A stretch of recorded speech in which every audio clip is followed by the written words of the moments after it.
Hoje, mergulharemos em uma narrativa marcante, a história da morte do rei Saul. Este relato não apenas nos transporta para uma época distante, mas também nos oferece lições atemporais sobre escolhas, responsabilidade e as consequências de nossas ações. O dia em que o rei Saul morreu foi mais do que um evento histórico, foi um momento crucial carregado de tragédia e reflexão.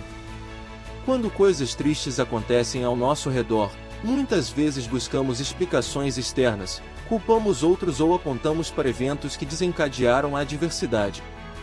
Contudo, a história de Saul nos lembra que, em muitos casos, somos os arquitetos de nossa própria infelicidade. Saul, um homem escolhido por Deus para ser o primeiro rei de Israel, encontrou-se preso em um ciclo de culpa, acusações e desobediência. Sua jornada, narrada nos livros de 1 e 2 Crônicas, revela as ramificações de suas escolhas e a maneira como ele perdeu as bênçãos divinas que inicialmente o acompanhavam. Os filisteus, antigos adversários de Israel, desempenharam um papel crucial na tragédia que se desenrolou no Monte Gilboa. Essa nação, conhecida por sua avançada tecnologia militar, se tornou um obstáculo formidável devido ao seu armamento superior. A batalha resultou na morte de Saul e de seus filhos, um desfecho doloroso que ecoa por toda a narrativa bíblica. De acordo com a narrativa bíblica, é possível mencionar 3 grandes erros cometidos pelo rei Saul. Em primeiro lugar, o rei Saul tentou usurpar o ofício sacerdotal. Antes da batalha contra os filisteus, Saul se mostrou impaciente e ofereceu sacrifício em Gilgal. Quando Samuel chegou até ele, o rei Saul escutou a primeira profecia de que havia sido rejeitado por Deus como rei, e que o Senhor já estava providenciando um homem segundo seu coração, 1 Samuel 13, 7-14. Em segundo lugar, o rei Saul desobedeceu mais uma vez ao Senhor quando desprezou a ordem divina para destruir todos os amalequitas. Saul resolveu poupar o rei Agag bem como o melhor dos animais daquele povo conquistado. Naquela ocasião, mais uma vez o rei Saul escutou a repreensão e a reprovação de Deus através do profeta Samuel. Foi nesse episódio que Samuel proferiu as conhecidas palavras: "Eis que é melhor obedecer do que sacrificar", 1 Samuel 15, 22-23.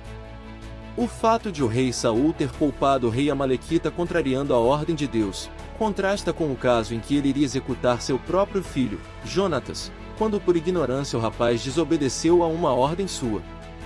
Após esse incidente envolvendo os amalequitas, Samuel se afastou completamente de Saul. Logo depois, o profeta ungiu Davi como sucessor de Saul no trono de Israel, cumprindo a ordem do Senhor. Em terceiro lugar, o rei Saul confirmou sua terrível condição iníqua quando procurou a ajuda de uma feiticeira em Endor pedindo-lhe que trouxesse o espírito de Samuel dos mortos. Ele estava desesperado, e procurava alguma mensagem de esperança antes de sua batalha. É muito discutido entre os estudiosos o que realmente aconteceu naquela ocasião. Seja como for, Saul pela terceira vez teve de escutar que seu reino havia chegado ao fim, que sua morte estava próxima e que naquela altura Davi já era seu sucessor oficial, 1 Samuel 28:19. A tragédia culmina na batalha no Monte Gilboa, onde Saul, ferido pelos filisteus, opta por tirar a própria vida.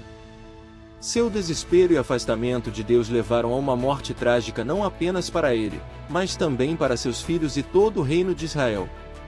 Ao olharmos para a história de Saul, somos desafiados a refletir sobre nossas próprias escolhas e atitudes.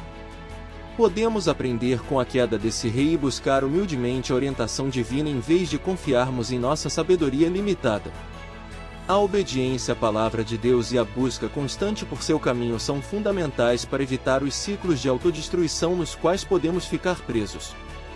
A história de Saul não é apenas um relato bíblico, mas uma narrativa que ressoa em nossas vidas diárias. Que possamos, ao contemplar essa história, encontrar inspiração para buscar a vontade de Deus, reconhecendo que, em nossas escolhas, moldamos não apenas nosso destino, mas também o impacto que teremos naqueles ao nosso redor. Ao encerrar nossa reflexão sobre a morte do rei Saul, somos desafiados a considerar como nossas escolhas moldam nosso destino. Que possamos, como indivíduos e comunidades, buscar humildemente a orientação divina, regularizando que, em meio às complexidades da vida, a obediência à vontade de Deus é o alicerce sólido que nos sustenta e nos conduz a uma vida plena e significativa. Clique no botão de inscrição, ative o sininho de notificações para não perder nenhum vídeo, e junte-se a nós enquanto continuamos caminhando.